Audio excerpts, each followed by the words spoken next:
ಇವತ್ತು Darshan and gang custody ಅಂತ್ಯ ಆಗತ್ತೆ. ಅವರನ್ನ ನ್ಯಾಯಾಧೀಶರ ಎದುರು ವಿಡಿಯೋ ಕಾನ್ಫರೆನ್ಸ್ ಮುಖಾಂತರ ಹಾಜರುಪಡಿಸಲಾಗುತ್ತೆ. ಸೊ ಅಲ್ಲಿ ಏನಾಗುತ್ತೆ, ಕಸ್ಟಡಿ ಇನ್ನಷ್ಟು ಮುಂದುವರಿಯೋ ಎಲ್ಲ ಸಾಧ್ಯತೆಗಳಿದೆ ಅಂತ ಹೇಳಲಾಗ್ತಾ ಇದೆ. ಬೇಲ್ ಅಪ್ಲಿಕೇಶನ್ ರಿಜೆಕ್ಟ್ ಆಗೋ ಸಾಧ್ಯತೆಗಳಿದೆ ಅಂತ ಹೇಳಲಾಗ್ತಾ ಇದೆ. 24ನೇ ACMM ಕೋರ್ಟ್ ಮುಂದೆ ಆರೋಪಿಗಳನ್ನ ವಿಡಿಯೋ ಕಾನ್ಫರೆನ್ಸ್ ಮುಖಾಂತರ ಹಾಜರುಪಡಿಸಲಾಗುತ್ತೆ. ಚಾರ್ಜ್ ಶೀಟ್ ಸಲ್ಲಿಕೆವರೆಗೂ ಕೂಡ ಹಾಗಾದ್ರೆ ದಾಸನಿಗೆ ಜೈಲು ವಾಸವೇ ಫಿಕ್ಸ್ ಆಗತ್ತಾ? ಪೊಲೀಸರು ಎಲ್ಲ ಸಿದ್ಧತೆಗಳನ್ನ ಮಾಡ್ಕೊಂಡಿದ್ದಾರೆ ಅಂತ ಹೇಳಲಾಗಿದೆ. ಜೈಲ್ ಫಿಕ್ಸ್ ಮಾಡೋದಕ್ಕೆ, ಅಂದರೆ ಬೇಲ್ ಯಾಕೆ ಕೊಡಬಾರ್ದು ದರ್ಶನ್ಗೆ ಅಂತ ಹೇಳೋದಕ್ಕೆ ಇವತ್ತು ದರ್ಶನ್ ಮತ್ತು ಪಟಾಲಮ್ಮನ್ನ ಜಡ್ಜ್ ಮುಂದೆ ಹಾಜರುಪಡಿಸೋದಕ್ಕೆ ಎಲ್ಲ ಸಿದ್ಧತೆಗಳು ಆಗಿದೆ. ವಿಡಿಯೋ ಕಾನ್ಫರೆನ್ಸ್ ಮುಖಾಂತರ ಜಡ್ಜ್ ಮುಂದೆ ಹಾಜರುಪಡಿಸ್ತಾರೆ. 24ನೇ ACMM ಕೋರ್ಟ್ ಮುಂದೆ ಆರೋಪಿಗಳನ್ನ ಹಾಜರುಪಡಿಸ್ತಾರೆ. ಚಾರ್ಜ್ ಶೀಟ್ ಸಲ್ಲಿಕೆ ಆಗೋವರೆಗೂ ಹಾಗಾದ್ರೆ ಜೈಲಿನಲ್ಲೇ ಇರಬೇಕಾಗತ್ತಾ ಅನ್ನೋದು ಈಗಿನ ಪ್ರಶ್ನೆ.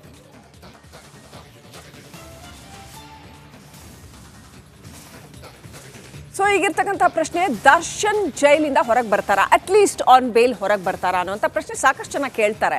ಆದರೆ ಪೊಲೀಸರು ಏನು ಹೇಳ್ತಾರೆ, ಅವ್ರು ಬೇರೆನೇ ಕಥೆ ಹೇಳ್ತಾ ಇದ್ದಾರೆ. ಯಾಕಂತಂದ್ರೆ ಇಡೀ ದೇಶದಲ್ಲೇ ಅತ್ಯಂತ ಹೆಚ್ಚು ಸಾಕ್ಷ್ಯ ಸಂಗ್ರಹ ಮಾಡಿರುವ ಪ್ರಕರಣಗಳಲ್ಲಿ ರೇಣುಕಾಸ್ವಾಮಿ ಕೊಲೆ ಪ್ರಕರಣ ಕೂಡ ಒಂದು. ಹಾಗಾದ್ರೆ ಬೇಲ್ ಸಿಗದ ಹಾಗೆ ಯಾವೆಲ್ಲ ರೀತಿಯಲ್ಲಿ ಸಾಕ್ಷ್ಯ ಸಂಗ್ರಹ ನಡೆದಿದೆ, ಏನೆಲ್ಲ ಸಾಕ್ಷ್ಯಗಳು ಲಭ್ಯ ಆಗಿದೆ ದರ್ಶನ್ ಪ್ರಕರಣದಲ್ಲಿ ಅಥವಾ ರೇಣುಕಾಸ್ವಾಮಿ ಕೊಲೆ ಪ್ರಕರಣದಲ್ಲಿ, ಇಲ್ಲದ ಡೀಟೇಲ್ಸ್.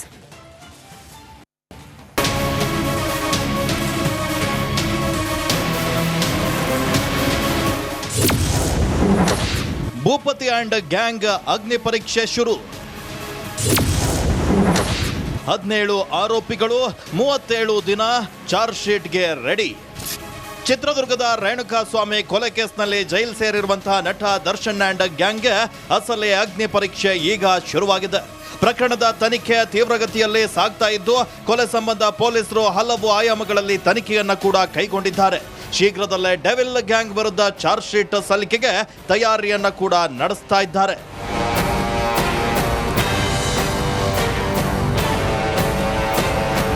ಪ್ರಕರಣದ ತನಿಖೆಯನ್ನ ಕಾಮಾಕ್ಷಿಪಾಳ್ಯ ಪೊಲೀಸರು ಮತ್ತಷ್ಟು ತೀವ್ರಗೊಳಿಸಿದ್ದು, ಆದಷ್ಟು ಬೇಗ ತನಿಖೆಯನ್ನ ಪೂರ್ಣಗೊಳಿಸುವ ಉಮೇದಿನಲ್ಲಿದ್ದಾರೆ.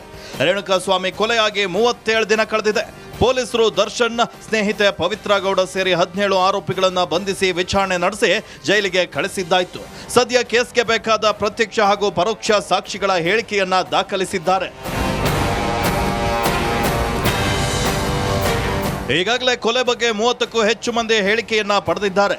33 CCTV ದೃಶ್ಯ, 180ಕ್ಕೂ ಹೆಚ್ಚು ಸಾಕ್ಷ್ಯವನ್ನ ಕಲೆ ಹಾಕಿದ್ದು, ಆದಷ್ಟು ಬೇಗ ಕೋರ್ಟ್ಗೆ ಚಾರ್ಜ್ ಶೀಟ್ ಸಲ್ಲಿಕೆ ಮಾಡಲು ಮುಂದಾಗಿದ್ದಾರೆ. ಒಂದ್ ಕಡೆ ಪೊಲೀಸರು ಚಾರ್ಜ್ ಶೀಟ್ ರೆಡಿ ಮಾಡ್ಕೊಳ್ತಿದ್ರೆ, ಇನ್ನೊಂದೆಡೆ ಜೈಲಿನಲ್ಲಿರುವಂತಹ ದರ್ಶನ್ ಭೇಟಿಗೆ ಆಪ್ತರ ದಂಡು ಜೈಲಿನತ್ತ ಹರಿದು ಬರ್ತಾ ಇದೆ. ಇನ್ನು ದರ್ಶನ್ಗೆ ಮನೆಯೂಟ, ಹಾಸಿಗೆ ಸೇರಿದಂತೆ ಕೆಲ ಸೌಲಭ್ಯಗಳನ್ನ ಪಡೆಯಲು ವಕೀಲರು ಹೈಕೋರ್ಟ್ನಲ್ಲಿ ಅರ್ಜಿ ಸಲ್ಲಿಸಿದ್ದು, ಇಂದು ವಿಚಾರಣೆಗೆ ಬರಲಿದೆ. Bureau report, Republic Kannada. Narayana Gowda ಕಿಡಿಕಿಡಿಯಾಗಿದ್ದಾರೆ. ಸಿದ್ದರಾಮಯ್ಯ ಸರ್ಕಾರದ ವಿರುದ್ಧ ಕಾರವೇ ಕಿಡಿಕಿಡಿಯಾಗಿದೆ. ಮೀಸಲಾತಿ ಮಸೂದೆಗೆ ತಡೆ ನೀಡಿದ್ದು ಸರಿಯಲ್ಲ ಅಂತ ಟಿ ನಾರಾಯಣಗೌಡ ಆಕ್ರೋಶ ವ್ಯಕ್ತಪಡಿಸಿದ್ದಾರೆ. ಸಿದ್ದರಾಮಯ್ಯ ಈ ತರ ಮಾಡ್ತಾರೆ ಅಂತ ಅಂದ್ಕೊಂಡಿರ್ಲಿಲ್ಲ. ಸಿದ್ದರಾಮಯ್ಯನವರು ಉಲ್ಟಾ ಹೊಡೆದಿದ್ದಾರೆ. ಸೋಮವಾರದ ಒಳಗೆ ಮಸೂದೆ ಪಾಸ್ ಮಾಡಬೇಕು, ಇಲ್ಲ ಅಂತಂದ್ರೆ ಉಪವಾಸ ಸತ್ಯಾಗ್ರಹ ಮಾಡ್ತೇವೆ ಅಂತ ಸರ್ಕಾರಕ್ಕೆ ಕಾರವೇ ಡೆಡ್ ಲೈನ್ ಕೊಟ್ಟಿದೆ. ಸರ್ಕಾರ ಇದೀಗ ಯೂ ಟರ್ನ್ ಹೊಡೆದಿದೆ. ಕನ್ನಡಿಗರಿಗೆ ಉದ್ಯೋಗ ಮೀಸಲಾತಿ ವಿಧೇಯಕ ಇದೀಗ ತಡೆ ತಂದಿದೆ. ಈ ಬಗ್ಗೆ ಮಾತನಾಡೋದಕ್ಕೆ ಕರ್ನಾಟಕ ರಕ್ಷಣಾ ವೇದಿಕೆಯ ರಾಜ್ಯಾಧ್ಯಕ್ಷರು ನಾರಾಯಣಗೌಡ ಇದ್ದಾರೆ. ಬನ್ನಿ ಮಾತಾಡ್ಸೋಣ. ಸಿದ್ದರಾಮಯ್ಯನವರ ನಡೆಯನ್ನು ನಾನು ಭಾರಿ ಪ್ರೀತಿಯಿಂದ ಅಭಿನಂದಿಸಿದ್ದೆ. ನಿನ್ನೆ ಬೆಳಗ್ಗೆ 10 ಗಂಟೆಗೆ ನಾನು ಮುಖ್ಯಮಂತ್ರಿಗಳನ್ನ ಭೇಟಿ ಮಾಡಿದ್ದೆ. ಆ ಸಂದರ್ಭದಲ್ಲೂ ಸಹ ಮುಖ್ಯಮಂತ್ರಿಗಳು ನನಗೆ ಹೇಳಿದ ಮಾತು ಏನಪ್ಪ ಅಂದರೆ, ನಾನು ಕನ್ನಡದ ಪರವಾಗಿದ್ದೀನಿ, ಕನ್ನಡಿಗರ ಪರವಾಗಿದ್ದೀನಿ, ನಾನು ಯಾವುದೇ ಒತ್ತಡಕ್ಕೆ ಮಣಿಯೋದಿಲ್ಲ, ನನಗೆ ಕನ್ನಡ ಮಕ್ಕಳ ಭವಿಷ್ಯ ಮುಖ್ಯ, ನಾನು ನಿಮ್ಮ ಜೊತೆಲಿದ್ದೀನಿ, ಹೋಗಿ ಅದೆಲ್ಲದೂ ಸರಿಯಾಗುತ್ತೆ, ಒಳ್ಳೆಯದಾಗುತ್ತೆ ಅಂಥೇಳಿ ನನಗೆ ಬೆಳಗ್ಗೆ ಭರವಸೆ ಕೊಟ್ಟರು. ನಾನು ಭಾರಿ ಖುಷಿಯಿಂದ 40 ವರ್ಷಗಳ ನಿರಂತರವಾದ ಹೋರಾಟ, ಡಾಕ್ಟರ್ ಸರೋಜಿನಿ ಮಹಿಷಿ ವರದಿ ಜಾರಿಗೆ ಬರಬೇಕು ಅಂತ ಹೇಳಿ ರಾಜ್ಯದಲ್ಲಿ 40 ವರ್ಷಗಳ ನಿರಂತರದ ಹೋರಾಟಕ್ಕೆ ಮಾನ್ಯ ಸಿದ್ದರಾಮಯ್ಯನವರು ಒಂದು ಇತಿಹಾಸವನ್ನು ಬರೀತಾರೆ. ಅವರಿಗೆ ಕಾಳಜಿ ಇದೆ, ಕನ್ನಡದ ಮಕ್ಕಳ ಭವಿಷ್ಯದ ಬಗ್ಗೆ ಕಾಳಜಿ ಇದೆ ಅಂತ ಹೇಳಿ 15ನೇ ತಾರೀಕು ಅವ್ರು ಏನು ಸಚಿವ ಸಂಪುಟದ ತೀರ್ಮಾನ ತಗೊಂಡಾಗ ನಾನು ಭಾರಿ ಖುಷಿಪಟ್ಟೆ. ಹಾಗಾಗಿ ನಿನ್ನೆ ಹೋಗಿ ಅವ್ರನ್ನ ಅಭಿನಂದಿಸ್ತೋದು. ಆದರೆ ಸಂಜೆ ಒಂದು ಆಘಾತಕಾರಿ ವಿಚಾರ ಹೊರಗಡೆ ಬಂದಾಗ ಭಾರಿ ಬೇಸರ ಆಯಿತು. ಯಾಕೆಂದರೆ ನಮ್ಮ ಮಕ್ಕಳು ನಮ್ಮ ನೆಲದಲ್ಲಿ ಬದುಕಟ್ಕೊಳ್ಳಿಕ್ಕೆ ಸಾಧ್ಯ ಇಲ್ಲ ಅನ್ನೋದಾದರೆ, ನಮ್ಮ ನೆಲದಲ್ಲಿ ನಮ್ಮ ಮಕ್ಕಳಿಗೆ ಉದ್ಯೋಗ ಇಲ್ಲ ಅನ್ನೋದಾದರೆ, ಯಾರ ಉದ್ಧಾರಕ್ಕಾಗಿ ಈ ಉದ್ಯಮಗಳು, ಯಾರ ಉದ್ಧಾರಕ್ಕಾಗಿ ಈ ಉದ್ಯಮಿಗಳು, ಈ ಪ್ರಶ್ನೆ ನಮ್ಮನ್ನು ಕಾಡುತ್ತೆ. ಹೋರಾಟ ಯಾವ ರೀತಿ ಇರುತ್ತೆ ಮುಂದಿನ ದಿನಗಳ ಸರ್ಕಾರದ ವಿರುದ್ಧ ಅಂತ ನಾನು ಮಾನ್ಯ ಮುಖ್ಯಮಂತ್ರಿಗಳಿಗೆ ನೇರವಾಗಿ ಮನವಿ ಮಾಡ್ತಾ ಇದ್ದೀನಿ. ಈ ವಿಚಾರದಲ್ಲಿ ನಾವು ಯಾರ ಜೊತೆ ರಾಜಿ ಆಗಲ್ಲ. ಇದು ಕನ್ನಡದ ಮಕ್ಕಳ ಭವಿಷ್ಯ, ಬದುಕು ಅಡಗಿದೆ. ಅವರ ಹುಳಿವಿನ ಪ್ರಶ್ನೆ ಇದೆ. ನೀವು ಯಾರೇ ಒತ್ತಡಕ್ಕೆ ಮಣಿಬಾರ್ದು. ಹೇಳಿ ಅವರಿಗೆ, ಕೂರಿಸ್ಕೊಂಡು ಹೇಳಿ. ಅವ್ರಿಗೆ ಇನ್ನೂ ಏನಾದರೂ ಸವಲತ್ತುಗಳು ಬೇಕಾದರೆ ಈ ನೆಲದಲ್ಲಿ ಉದ್ಯಮಿಗಳಿಗೆ ನೀವು ಕೊಡಿ, ಬೇಡ ಅಂತ ಹೇಳಲ್ಲ ನಾವು, ಕೊಡಿ.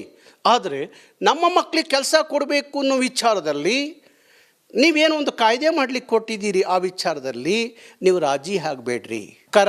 ಕರ್ನಾಟಕ ರಕ್ಷಣಾ ವೇದಿಕೆ ನಾವು ಬೀದಿಗಿಳಿತೀನಿ.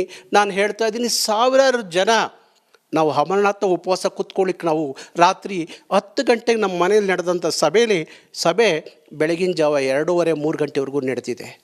ಹಾಗಾಗಿ ನಾನು ಸರ್ಕಾರಕ್ಕೆ ನೇರವಾಗಿ ಹೇಳ್ತಾ ಇದ್ದೀನಿ, ಉಪವಾಸ ಇಡೀ ಅಮರನಾಥ ಉಪವಾಸ ಕೂತ್ಕೋಬೇಕು ಅಂತ ತೀರ್ಮಾನವನ್ನು ನಾವು ಮಾಡಿದ್ದೀವಿ. ಯಾವಾಗಿಂದ ಸರ್? ನಾನು ಸೋಮವಾರ ನಮ್ಮ ರಾಜ್ಯ ಕಮಿಟಿ ಸಭೆ ಸೋಮವಾರ ಕರೆದಿದ್ದೀನಿ. ಆ ಸಭೆಯಲ್ಲಿ ದಿನಾಂಕವನ್ನು ನಿಗದಿ ಮಾಡ್ತೀವಿ. ಅದಕ್ಕಾಗಿ ರಾಜ್ಯ ಸರ್ಕಾರಕ್ಕೆ ಹೇಳ್ತಿದ್ದೀನಿ, ಈ ನೆಲದ ಯುವಕರು ದಂಗೆ ಹೇಳ್ತಾರೆ, ಯಾಕಂದರೆ ಅವರ ಬದುಕು. ಕರವಿ ನಾರಾಯಣಗೌಡ ಅವರ ಮಾತಾಯಿತು. ಕ್ಯಾಮ್ರಾ ಪರ್ಸನ್ ಶಿವ ಜೊತೆ ವೀರೇಶ್, ರಿಪಬ್ಲಿಕ್ ಕನ್ನಡ, ಬೆಂಗಳೂರು. ಕರುನಾಡಲ್ಲಿ ಜೋರಾಯಿತು ಉದ್ಯೋಗ ಮೀಸಲಾತಿ ಸಮರ. ಉದ್ಯಮಿಗಳ ವಿರುದ್ಧ ರಾಜ್ಯ ರೈತ ಸಂಘ ಗರಂ ಆಗಿದೆ. ಉದ್ಯೋಗ ಮೀಸಲಾತಿ ಮಸೂದೆ ಜಾರಿಗೆ ಒತ್ತಾಯ ಪಡಿಸ್ತಾ ಇದೆ ರಾಜ್ಯ ರೈತ ಸಂಘ. ಮುಲಾಜಿಲ್ಲದೆ ಮಸೂದೆ ಜಾರಿ ಮಾಡಿ ಅಂತ ಆಗ್ರಹ ವ್ಯಕ್ತಪಡಿಸ್ತಾ ಇದ್ದಾರೆ. ಉದ್ಯಮಿಗಳ ನಿಲುವಿಗೆ ಬಡಗಲಪುರ ನಾಗೇಂದ್ರ ಕಿಡಿಕಿಡಿ ಆಗಿದ್ದಾರೆ. ನಿನ್ನೆ ಅಷ್ಟೇ ಉದ್ಯಮಿಗಳು ಈ ಮಸೂದೆಗೆ ವಿರೋಧವನ್ನು ವ್ಯಕ್ತಪಡಿಸಿದ್ರು. ಕನ್ನಡಿಗರು ಅಂದ್ರೆ ಯಾರು ಅನ್ನೋಂಥ ಡೆಫಿನೇಷನ್ ಕುರಿತಾಗಿ ಸಾಕಷ್ಟು ವಿರೋಧ ವ್ಯಕ್ತಪಡಿಸಿದ್ರು. ಬಳಸ್ಕೊಂಡು ನಾವು ವ್ಯವಸಾಯದ ನೀರನ್ನ ಕೈಗಾರಿಕೆ ಬಳಕೆಗೆ ಅವಕಾಶ ಮಾಡಿಕೊಟ್ಟಿದ್ದೀವಿ. ರಾಜ್ಯ ಸಂಪನ್ಮೂಲವನ್ನ ಬಳಸ್ಕೊಂಡು ಬೆರಳಿಕೆ ತಿನ್ನುವಂತ ಈ ಉದ್ಯಮಿಗಳು $1 ಮಿಲಿಯನ್ ಅಷ್ಟು ಸಂಪಾದನೆಗೆ ಮಾಡ್ಕೊಂಡಿದ್ದಾರೆ. ಆದ್ರೆ ಉದ್ಯೋಗದಲ್ಲಿ ಕನ್ನಡ